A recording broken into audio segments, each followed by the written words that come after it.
तो hello and welcome दोस्तों, welcome to our YouTube channel Khatri's academy. तो गाइस, आज की इस वीडियो में हम लोग 12th क्लास के मैथमेटिक्स के कुछ इंपॉर्टेंट एमसीक्यूज को डिस्कस करने वाले हैं। ये जो वीडियो है ये स्पेशली राजस्थान बोर्ड के स्टूडेंट्स के लिए है, क्योंकि इसके अंदर राजस्थान बोर्ड का जो लेटेस्ट मॉडल पेपर आया है मैथमेटिक्स का, उसके अंदर जो एमसीक्यूज दिए हुए हैं वो एमसीक्यूज भी इस वीडियो में इंक्लूडेड हैं। और कुछ प्रीवियस ईयर के मॉडल पेपर्स के एमसीक्यू भी हैं और प्रीवियस ईयर के पेपर के जो एमसीक्यूज है वो भी है। अगर आप किसी और बोर्ड से बिलोंग करते हैं, जैसे कि सीबीएसई या और किसी स्टेट का बोर्ड, और आपके 12th बोर्ड के जो पैटर्न में एमसीक्यूज हैं और आप हमारी इस वीडियो तक पहुंच गए, तो मेक श्योर आप इस वीडियो को पूरा देख कर जाएं, क्योंकि एमसीक्यू तो कहीं से भी आपके बोर्ड के पेपर में उठ के आ सकता है। तो चलिए हम इस वीडियो को अब शुरू करते हैं। हमें फर्स्ट एमसीक्यू दे रखा है, एक फंक्शन है जो आर से आर में डिफाइंड है, उसकी वैल्यू हमें दे रखी है साइन एक्स। एक अनादर फंक्शन है जो आर टू आर में डिफाइंड है, इसकी वैल्यू हमें दे रखी है एक्स स्क्वायर। तो आपको एफ ऑफ जी एक्स निकालना है, तो आपको जो एफ एक्स की वैल्यू है इसे जी एक्स में रखना है, आपका सिंपली आंसर आ जाएगा साइन एक्स स्क्वायर। हमें एक मैट्रिक्स का ऑर्डर दे रखा है एम क्रॉस एन, इस मैट्रिक्स में कितने एलिमेंट्स होंगे आपको बताना है, तो एम मल्टीप्लाई बाय एन इसका आंसर है। हमारा जो नेक्स्ट एमसीक्यू दे रखा है, वाई की वैल्यू हमें दे रखी है एक्स डॉट लॉग ई बेस एक्स। आपको इसका सेकंड ऑर्डर डिफरेंशिएशन करना है, तो इसका बी ऑप्शन जो है करेक्ट है, 1/x इसका आंसर आएगा। हमारा नेक्स्ट एमसीक्यू है anti derivative of under root x plus 1/√x। यहाँ पे एंटी डेरिवेटिव लिखा है, यानी आपको इस क्वेश्चन में इंटीग्रेशन करना है। ऑप्शन सी जो है इस क्वेश्चन के लिए करेक्ट आंसर होगा। इस वाले एमसीक्यू में आपको निकालना है area of the region bounded by the curve y is equals to x square. ये एक पैराबोला की इक्वेशन है, तो हम पहले पैराबोला बना देते हैं। पैराबोला बन गया and the line y is equal to 4, यानी 0,4 पॉइंट से एक लाइन जा रही है, वो ये है। आपको ये जो रीजन है इसका एरिया निकालना है। इसके एरिया को निकालने के लिए आपको सिंपली इंटीग्रेशन करना होगा dx के रेस्पेक्ट में, यानी कि यहाँ पे एक स्ट्रिप डल जाएगी। ये क्वाड्रेंट है, ये क्वाड्रेंट है, तो इसको 2 से मल्टीप्लाई करना पड़ेगा आपको बाहर, क्योंकि ये जो आंसर निकल रहा है ये सिर्फ इस वाले क्वाड्रेंट के लिए होगा, पर यहाँ पे ये वाला क्वाड्रेंट भी आ रहा है, तो आपको इसको 2 से मल्टीप्लाई करना होगा। यहाँ से x की वैल्यू आ जाएगी y की पावर हाफ। जब आप इसका इंटीग्रेशन यहाँ पे लिमिट आएगी 0 से 4, क्योंकि यहाँ पे लाइन जो 4 से पास हो रही है। इसका इंटीग्रेशन फर्दर जब आप आगे करते हो तो आएगा 3/2, एंड यहाँ पर जो 2/3 आएगा उससे 2 मल्टीप्लाई होकर 4/3 हो जाएगा। जब आप यहाँ पर 4 रखोगे, मैं आपको करके दिखा देता हूँ, अब यहाँ तक हम आए हैं तो 4/3, 4 को हम लिख सकते हैं 2 की पावर 2, यहाँ बाहर 3/2। ये जो 2 है इससे ये अपॉन वाला 2 यहाँ से कैंसिल आउट हो जाएगा। 2 का क्यूब जो है वो होता है 8, 8 मल्टीप्लाई बाय 4 डिवाइड बाय 3, तो यहाँ से आपका 32/3 आ गया। Option C is correct answer. इस वाले एमसीक्यू में आपसे cos square x d x का इंटीग्रेशन पूछा है, तो आपको इसको फॉर्मूले में तोड़ना होगा। आपको ये फॉर्मूला पता होना चाहिए, 1 plus cos 2x divide by 2। जब आप इसका इंटीग्रेशन करोगे तो आपको ऑप्शन ए जो है वो करेक्ट आंसर होगा इस वाले क्वेश्चन का। इस वाले एमसीक्यू में हमसे वैल्यू पूछी है आई डॉट जे क्रॉस के, तो जे क्रॉस के जो है वो आई कैप ही आएगा। आई कैप डॉट आई कैप 1 होता है। नेक्स्ट है plus J dot I cross के, यहाँ पे जो आई क्रॉस के है ये माइनस जे आएगा, और जे डॉट जे 1 होता है, और यहाँ पे जब माइनस आ जाएगा तो ये वाले से ये वाला कैंसिल आउट हो जाएगा, तो ये 0 हो गया, बचा सिर्फ ये, रेस्ट हमारे पास यही बच रहा है। तो के डॉट ब्रैकेट आई क्रॉस जे के होता है, यानी के डॉट के कैप जो है वो तो 1 होता है, तो इसका ऑप्शन सी जो है वो करेक्ट आंसर हो जाएगा। नेक्स्ट एमसीक्यू है, if pair of dice is thrown then the probability of getting an even prime number on each die is 1/36। Option D is correct answer. हमारा नेक्स्ट एमसीक्यू, इसमें हमें probability of ए दे रखी है, probability of B दे रखी है, and probability of A intersection B भी दे रखी है, और आपसे यहाँ पर पूछा है probability of A divide by B. तो इसका सिंपली फॉर्मूला है, ऊपर यहाँ पर आ जाएगा P A intersection B, and नीचे डिवाइड में आ जाएगा प्रोबेबिलिटी ऑफ बी। जब आप 4/13 को 9/13 से डिवाइड कर दोगे, यानी आपको लिख देता हूँ यहाँ पर 4/13 डिवाइड बाय 9/13, 13 से 13 कैंसिल हो जाएगा, 4/9। Option A is correct answer. इस वाले एमसीक्यू में हमें x पे 2, y पे 3 एंड z पे 4 इंटरसेप्ट गिवन है और आपसे इक्वेशन ऑफ प्लेन पूछा है। तो जब भी ऐसा क्वेश्चन आता है तो आपको x का जो इंटरसेप्ट है उसे x से डिवाइड करना है, y के इंटरसेप्ट को y से डिवाइड करना है, z के इंटरसेप्ट को z से डिवाइड करना है और तीनों को प्लस कर देना और इज इक्वल्स टू 1 लिख देना है। फिर जब आप इसका एलसीएम लोगे तो एलसीएम आएगा 12 और ऊपर ये इक्वेशन बन जाएगी 6x प्लस 4y प्लस 32। जब आप इस 12 को इधर भेजोगे तो ऑप्शन बी यहाँ पे मैच हो चुका है। तो ये ही जो है वो इक्वेशन ऑफ प्लेन है। इस वाले एमसीक्यू में हमें ए वेक्टर का मैग्नीट्यूड दिया है √3 एंड बी वेक्टर का मैग्नीट्यूड दिया है 2 और इन दोनों का जो डॉट प्रोडक्ट है वो हमें √6 गिवन है। आपसे इन दोनों वेक्टर्स के बीच का एंगल पूछा है। ऑप्शन डी जो है इसका करेक्ट आंसर है π/4। ए वेक्टर एंड बी वेक्टर के बीच का एंगल निकलेगा जब आप लोग फॉर्मूले में पुट कर कर सॉल्व करोगे। आपको फार्मूला तो पता ही होगा, अगर आप लोगों को नहीं पता है तो मैं फार्मूला लिख देता हूँ। Theta is equals to cos inverse A dot B vector divide by magnitude A vector का एंड बी वेक्टर का। इस वाले एमसीक्यू में हमें बोला है कि एक कॉइन है उसे हमने 3 टाइम टॉस करा है। इसके अंदर एक इवेंट हो रहा है हेड ऑन थर्ड टॉस जिसे हम ई से डिनोट कर रहे हैं। एक अनदर इवेंट है हेड ऑन फर्स्ट 2 टॉसेस जिसे हमने एफ से डिनोट किया। तो यहाँ पर सैंपल स्पेस है, इसके अंदर 8 पॉसिबिलिटीज आ जाएंगी और जो एफ इवेंट है हेड ऑन फर्स्ट 2 टॉसेस उसके अंदर हमारे पास यहाँ 2 पॉसिबिलिटीज हैं। जैसे कि आप देख सकते हैं यहाँ भी हेड है, यहाँ भी हेड है, यहाँ भी हेड है, यहाँ भी हेड है। और जो ई वाला इवेंट है हेड ऑन थर्ड टॉस तो उसके अंदर 4 पॉसिबिलिटीज है हेड हेड हेड हेड। यहाँ पे लास्ट वाले पे हेड है तो इसकी 4 पॉसिबिलिटीज है। सिंपली यहाँ पर फॉर्मूला लग जाएगा P E intersection F divide by P of F यानी प्रोबेबिलिटी ऑफ एफ। तो यहाँ पर जो इंटरसेक्शन है ये 1/8 आ जाएगा क्योंकि ई और एफ इवेंट के अंदर सिर्फ ये हेड हेड वाली कंडीशन ही है, यही कॉमन है यानी एक ही कॉमन कंडीशन और ओवरऑल हमारे सैंपल स्पेस में 8 एलिमेंट्स आ रहे हैं तो 1/8 आ जाएगा।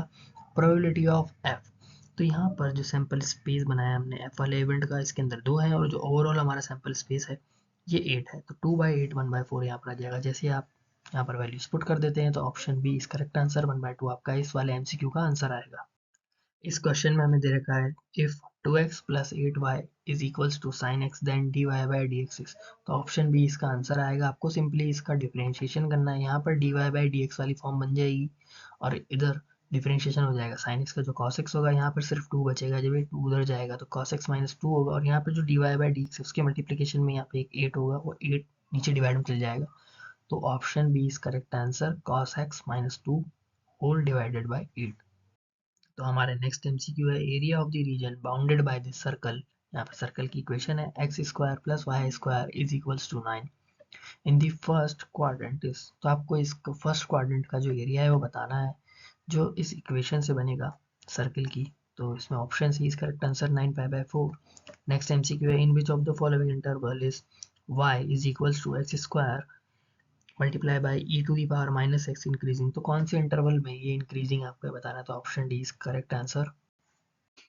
तो हमारे नेक्स्ट एमसीक्यू में हमसे डिफरेंशियल इक्वेशन जो यहाँ पर गिवन है इसकी डिग्री पूछी है। इसका ऑप्शन ए करेक्ट होगा, इसकी डिग्री आएगी 1। अगर आपसे इसी क्वेश्चन में ऑर्डर पूछा होता तो यहाँ पे हाईएस्ट ऑर्डर जो डेरिवेटिव का है वो d2s by D T square है तो इसका आंसर 2 होता अगर हमसे यहाँ पर ऑर्डर पूछा होता। लेकिन हमसे यहाँ पर डिग्री पूछी इसलिए इसका ऑप्शन ए करेक्ट है, 1 आंसर होगा। यहाँ पे आपको इस वाले इंटीग्रेशन का आंसर बताना है जो कि ऑप्शन डी करेक्ट है। आपको इसे साइन और कॉस में तोड़ना है देन सिंपली इसका आंसर आ जाएगा। आपको इस वाले क्वेश्चन में डायरेक्शन कोसाइंस बताने हैं उस लाइन के जो पास कर रही है इन पॉइंट से। डायरेक्शन कोसाइंस को हम डीसीज भी बोलते हैं। तो ऑप्शन बी जो है यहाँ पर करेक्ट ऑप्शन होगा। तो हमारे इस वाले एमसीक्यू में हमसे पूछा है area of the region bounded by the curve y square is equals to 4x and एक लाइन है जो पास हो रही है y इज इक्वल्स टू 3 से। तो इसका ऑप्शन बी जो है वो करेक्ट हो जाएगा। हमारा नेक्स्ट एमसीक्यू है if a is a non zero vector of magnitude a and lambda is a non-zero scalar then lambda multiplied by a vector is a unit vector if। तो यहाँ पे ऑप्शन डी जो है वो correct option हो जाएगा। हमारे next वाले एमसीक्यू में हमें प्रोबेबिलिटी ऑफ ए गिवन है, प्रोबेबिलिटी ऑफ बी भी गिवन है and probability of B by A B given है और हमसे यहाँ पर वैल्यू पूछी है प्रोबेबिलिटी इंटरसेक्शन बी की। तो इसका फॉर्मूला आपको जैसे कि मैंने बताया था, यहाँ पे ये जो वैल्यू दे रखी है 0.4 ये है P B intersection A, B intersection A और ए इंटरसेक्शन बी दोनों सेम होगा डिवाइडेड बाय पी ए। तो आपको यहाँ पर कुछ भी नहीं करना है, जो प्रोबेबिलिटी ऑफ ए है इसे इससे मल्टीप्लाई कर दीजिए, 0.4 multiplied by 0.8, point A is correct option 0.32 इसका आंसर होगा। हमारा नेक्स्ट एमसीक्यू है, इसमें हमें पूछा है direction cosines of Y axis, तो option C is correct answer. हमारा नेक्स्ट एमसीक्यू है two cards are drawn at random and without replacement from a pack of 52 playing cards then the probability that both the cards are black. तो आपने जो cards निकाले हैं वो दोनों card जो है वो ब्लैक होने चाहिए, इसकी प्रोबेबिलिटी क्या है विदाउट रिप्लेसमेंट के एक 52 प्लेइंग कार्ड्स के डेक से आपको निकालना है। तो ऑप्शन बी जो है इसका करेक्ट आंसर होगा। नेक्स्ट एमसीक्यू है principal value of cosec inverse 2, तो option C is correct answer. तो हमारा नेक्स्ट क्वेश्चन है let R be the relation in the set 1 2 3 4। आपको यहाँ पर दे रखा है, आपको यहाँ पे करेक्ट ऑप्शन जो है बताना है। ऑप्शन बी इसका करेक्ट आंसर है। आर इज रिफ्लेक्सिव, रिफ्लेक्सिव यानी यहाँ पर 1 1 है, 2 2 है, 3 3 है, 4 4 भी है, तो ये रिफ्लेक्सिव है। And transitive but not symmetric, ये सिमेट्रिक नहीं क्योंकि यहाँ पर 1 2 है लेकिन 2 1 नहीं है, तो ये सिमेट्रिक नहीं है। ये हमारा नेक्स्ट एमसीक्यू है, यहाँ पे आपसे सिंपली एक्स की वैल्यू पूछी है, तो option A is correct answer. हमारे पास नेक्स्ट वाला जो एमसीक्यू है इसके बाद उसमें आपको ए मैट्रिक्स दे रखी है एंड बी वाली मैट्रिक्स दे रखी है और आपसे 2a माइनस बी पूछा है, तो option C is correct answer. तो हमारा जो ये नेक्स्ट एमसीक्यू है rate of change of the area of circle with respect to its radius r at r is equals to 6 centimetre is, तो option B is correct answer. और आपको यहाँ पर ए की वैल्यू दे रखी है यानी ए मैट्रिक्स दे रखी है और आपसे इस मैट्रिक्स का स्क्वायर पूछा है। ये दोनों जो एमसीक्यू है ये बहुत ज़्यादा इंपॉर्टेंट है, इस तरीके के क्वेश्चंस काफ़ी बार बोर्ड में बनते हैं। तो हमारा नेक्स्ट क्वेश्चन है relation R is defined in set N as follow. यहाँ पर आपको दे रखा है, यहाँ पर आपको दे रखा है A is equals to B minus two और बी जो है वो 6 से बड़ा होना चाहिए, तो ऑप्शन ए हो नहीं सकता। ऑप्शन बी में जो आपको यहाँ पर 8 दे रखा है और 8 माइनस टू यहाँ होना चाहिए, तो ये हो नहीं सकता। Option C is correct answer, 6 8 belongs to R. और यहाँ पर ऑप्शन डी भी हो नहीं सकता क्योंकि यहाँ पे जो बी की वैल्यू है वो 7 दे रखी है, वो 6 से तो बड़ी है, लेकिन जो ए की वैल्यू है वो -2 नहीं है, वो बी से भी बड़ी है। और यहाँ पर हमें कंडीशन दे रखी है A is equals to B -2, तो option C is correct answer for this MCQ. तो हमारा नेक्स्ट एमसीक्यू है the angle between vectors A cross B and B cross A is, तो यहाँ पर 180 डिग्री होता है, तो option D is correct answer. तो आपको इस वाले एमसीक्यू में एक डिफरेंशियल इक्वेशन गिवन है, इसका सॉल्यूशन पूछा है, तो option A is correct answer. और यहाँ पर इसके बाद वाले एमसीक्यू में आपको दे रखा है perpendicular distance of the point P x Y z from z axis, तो जेड एक्सिस से आपसे पूछ रहा है तो ये जेड वाला 0 हो जाएगा, तो इसका ऑप्शन बी जो है वो करेक्ट आंसर होगा। आपको इस क्वेश्चन को डिस्टेंस फार्मूला से करना है। हमारा नेक्स्ट एमसीक्यू है A vector minus B vector cross A vector plus B vector, तो option C is correct answer. And इसके बाद आपको वापस दे रखा है ए वेक्टर की वैल्यू दे रखी है एंड बी वेक्टर की वैल्यू दे रखी है, देन आपको मैग्नीट्यूड पूछ रहे हैं ए क्रॉस बी वेक्टर का, तो option C is correct answer. तो हमारा जो नेक्स्ट एमसीक्यू है ये कंडीशनल प्रोबेबिलिटी का क्वेश्चन है। Family has 2 childrens, probability that both the children are boys, given that at least one of them is a boy, option C is correct answer. Next MCQ principal value आपसे पूछी है, तो इसका option C जो है वो correct answer हो जाएगा। और यहाँ पे आपसे इसकी वैल्यू पूछी है तो आपको सिंपली यहाँ पे डिटर्मिनेंट निकालना है, तो option B is correct answer. आपको इस वाले क्वेश्चन में ए मैट्रिक्स जो है वो यहाँ पर A I J M cross N given है और ये एक स्क्वायर मैट्रिक्स होगी कब, तो option C is correct answer. एक स्क्वायर मैट्रिक्स में number of columns and number of rows equal होते हैं। नेक्स्ट वाला एमसीक्यू है, इसमें डायरेक्शन रेशियोज बताने हैं आपको लाइन के, ये उस लाइन की इक्वेशन हमें दे रखी है, तो इसके डायरेक्शन रेशियोज यानी डी आर्स हम उसे कहते हैं, वो आएंगे 2, 2, -3। एंड नेक्स्ट एमसीक्यू है, आपको यहाँ पर ए वेक्टर और बी वेक्टर दे रखा है, ए वेक्टर का मैग्नीट्यूड 3 है, बी वेक्टर का मैग्नीट्यूड √2 डिवाइडेड बाय 3 दे रखा है। और आपको ए क्रॉस बी जो है वो एक यूनिट वेक्टर है, इस क्वेश्चन में गिवन है, तो आपको एंगल बताना है, तो option C is correct answer for this numerical problem. तो आपको इस वाले एमसीक्यू में सिंपली इसका डेरिवेटिव निकालना है यानी डिफरेंशिएशन करना है, तो आप जब साइन का करोगे तो कॉस होगा, और यहाँ एंगल में जो लॉग एक्स है इसका दोबारा होगा तो डिवाइड में एक्स आ जाएगा। Option C is correct answer. Then इस वाले न्यूमेरिकल में आपको प्रोबेबिलिटी ए की गिवन है, बी की प्रोबेबिलिटी आपको 0 दे रखी है और पी ए बाय बी दे रखी है। जब बी की प्रोबेबिलिटी 0 है तो ये नॉट डिफाइंड हो जाएगा। Option C is correct answer. यहाँ पर आपको फंक्शन दे रखा है जो दो हिस्सों में डिवाइडेड है, ये फंक्शन 5 पे कॉन्टिन्यूस है। आपको यहाँ पे k की वैल्यू निकालनी, तो 7/2 इज करेक्ट आंसर। आपको इस वाले क्वेश्चन में इंटीग्रेशन करना है, आपको यहाँ पर गिवन है, आपको इसका इंटीग्रेशन करना है। इसका ऑप्शन बी जो है वो करेक्ट आंसर होगा बिल्कुल। देन आपको area close by the circle x square plus y square is equals to 4 दे रखा है। इसमें आपको कोई क्वाड्रेंट गिवन नहीं है, तो आपको यहाँ पे पूरे सर्कल का जो एरिया है वही लिखना है, तो 4 पाई इसका करेक्ट आंसर होगा, ऑप्शन सी। तो इस वाले एमसीक्यू में आपको एंगल बिटवीन स्ट्रेट लाइंस निकालना है। आपको यहाँ पे दो इक्वेशंस गिवन है, तो 90 डिग्री इसका आंसर आएगा। नेक्स्ट एमसीक्यू है, इसके अंदर आपको सिंपली डेरिवेटिव निकालना है, तो ऑप्शन डी इज करेक्ट। इसके बाद आपको जो क्वेश्चन दे रखा है ये एक इंपॉर्टेंट क्वेश्चन है। Assume X Y Z W and P are matrices, यानी मैट्रिक्स है ये सब। इनके ऑर्डर दे रखे हैं 2 cross N, 3 cross K, 2 cross P, N cross 3 and P cross K respectively. If n is equals to p, then the order of matrix 7x minus 5z, तो इसका option B जो है वो करेक्ट आंसर होगा। इस वाले में आपको x की वैल्यू निकालनी तो सिंपली 6 आ जाएगी। x is equal to 6 and x is equal to 6, यहाँ पे इनके कोरिस्पॉन्डिंग में आप देख सकते हो।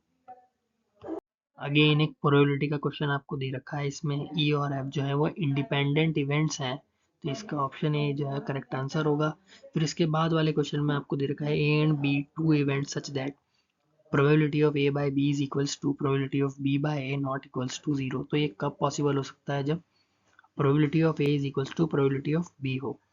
देन इस वाले क्वेश्चन में आपको यहाँ पर वैल्यू निकालनी, तो ऑप्शन डी यहाँ पे जब आप इसे सॉल्व करोगे तो 1 आएगा, क्योंकि यहाँ पाई बाय 3 है, यहाँ पर माइनस का पाई बाय 6 आ जाएगा, तो ये pi by 3 plus pi by 6 हो जाएगा। देन ये पाई बाय 2 हो जाएगा। साइन पाई बाय 2 की वैल्यू होती है 1। आपको यहाँ पर इस डिफरेंशियल इक्वेशन का ऑर्डर बताना है, तो ऑप्शन बी करेक्ट आंसर है इसके लिए। इस डिफरेंशियल इक्वेशन का ऑर्डर जो है वो 2 है। ये वाला जो एमसीक्यू है ये भी बहुत इंपॉर्टेंट है, आपके मॉडल पेपर में दे रखा है। देन आपको यहाँ पर इंटीग्रेशन करना है लॉग एक्स का, ये भी मॉडल पेपर का ही क्वेश्चन है, तो option C is correct answer. तो हमारा नेक्स्ट एमसीक्यू है, अगेन प्रोबेबिलिटी का क्वेश्चन है। आपको यहाँ पे ए की प्रोबेबिलिटी गिवन है, बी की गिवन है और ए यूनियन बी की गिवन है। आपको probability of B by A plus probability of A by B बताना है, option D is correct answer. आपको यहाँ पर पहले पी यानी probability of A intersection B निकालनी होगी। एंड नेक्स्ट एमसीक्यू दे रखा है distance of point alpha beta gamma respectively from Y axis is, तो option D is correct answer for this MCQ. इन दोनों क्वेश्चंस में आपको सिंपली इंटीग्रेशन करना है, इसका तो बिल्कुल सिंपल वे में हो जाएगा। इस वाले में आपको हाईलाइट लगाना पड़ेगा, तो इस वाले का जो आंसर है वो ऑप्शन सी करेक्ट है और इस वाले का ऑप्शन बी करेक्ट है। आई होप आप लोगों ने अभी तक हमारे चैनल को सब्सक्राइब कर लिया होगा। जैसे ये वीडियो आज आप मैथमेटिक्स की देख रहे हो, ऐसे ही हम लोग फिजिक्स की, केमिस्ट्री की, एमसीक्यू की वीडियोस भी आप लोगों के लिए बनाने की तैयारी कर रहे हैं। तो आप लोग हमारे चैनल को सब्सक्राइब कर लें एंड बेल नोटिफिकेशन को भी ऑन कर लें, ताकि जैसे ही हमारी फिजिक्स की एंड केमिस्ट्री की वीडियो अपलोड होती है आप लोगों को सबसे पहले नोटिफिकेशन मिल जाए। तो चलिए अब हम ये आगे के 3 जो एमसीक्यू है इन्हें भी देख लेते हैं। विच of the function is discontinuous, आपको इस क्वेश्चन में पूछा है, तो इसका ऑप्शन सी करेक्ट है। अगर इस वाले क्वेश्चन में यहाँ पर डिनोमिनेटर में इस डी ऑप्शन में 1 माइनस एक्स स्क्वायर आता तो ये भी एक डिसकंटिन्यूस फंक्शन हो जाता। तो ये नेक्स्ट क्वेश्चन है, इसमें आपसे सिंपली वैल्यू पूछिए, तो आई डॉट आई 1 होगा, जे डॉट जे भी 1 होगा, तो ये कट के 0 हो जाएगा, सिर्फ बचेगा के डॉट के, तो यहाँ पर option B is correct, 1 answer आ जाएगा। If a matrix A and B are of the order m cross n and n cross p respectively, then order of A multiply by B, ये जो matrix है A and B, इनके order आपको given है। जब आप इन दोनों matrix को मल्टीप्लाई करोगे तो मल्टीप्लाई करने के बाद जो मैट्रिक्स बनेगी उसका ऑर्डर क्या होगा, ये आपसे यहाँ पर पूछा है। इस वाले क्वेश्चन में जो ऑप्शंस गिवन थे मॉडल पेपर में, इसमें से कोई सा भी ऑप्शन करेक्ट नहीं है। इसका करेक्ट ऑप्शन होगा एम क्रॉस पी। तो आप लोग इस वाले एमसीक्यू को ज़रूर से ध्यान रखें, क्योंकि मॉडल पेपर में जो ऑप्शंस थे वो करेक्ट नहीं थे। यहाँ पर पी क्रॉस एम दे रखा है पर वो करेक्ट नहीं है, यहाँ पर जो करेक्ट ऑप्शन है वो एम क्रॉस पी है।